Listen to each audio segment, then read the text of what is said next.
20 февраля в Акмолинском университете собрались школьники старших классов из районов и городов республики, чтобы принять участие в региональном этапе Всероссийской олимпиады школьников по географии. Организаторами стали кафедра экологии, географии и природопользования естественно-географического факультета вуза и региональный центр «Аврора». В этом году за звание победителя олимпиады боролись 172 ученика. С января, даже с декабря начиная, у нас была усиленная подготовка по географии, также еще по другим 3 предметам. Так что, надеюсь, я правильно распределил силы на них и смогу дать конкретные ответы на все вопросы.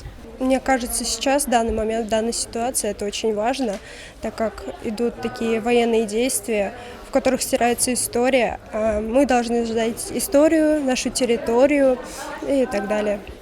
Олимпиадное задание состоит из 3 этапов – теоретического, практического и тестового тура. В практическом туре участникам нужно было выполнить задания по географической карте. В теоретическом и тестовом заданиях ответить на вопросы, связанные с физической и экономической географией. В состав жюри Олимпиады вошли преподаватели Башгоспедуниверситета, Уфимского университета науки и технологий и Института развития образования.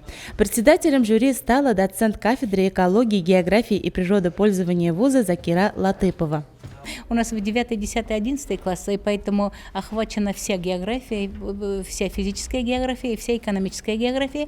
Задания для 9 класса отличаются, 10, 11 примерно одинаковый. Тестовый тур для всех одинаковый. В рамках Олимпиады Акмолинский университет организовал методический семинар и лекции по заявкам учителей, где преподаватели кафедры экологии, географии и природопользования рассказали о современных тенденциях географического образования и об их изменениях. Также была проведена лекция по игровым технологиям географии. У нас такой предмет интересный, хотя можно сказать, что с географией не поступает, но он развивает кругозор, поэтому каждый ребенок, который изучает географию, становится образованным, может поддержать любую тему, любой разговор. 6 марта на официальном сайте регионального центра «Аврора» будут объявлены итоги регионального этапа Всероссийской олимпиады школьников по географии. Участники, которые набрали необходимое количество баллов, пройдут заключительный всероссийский тур.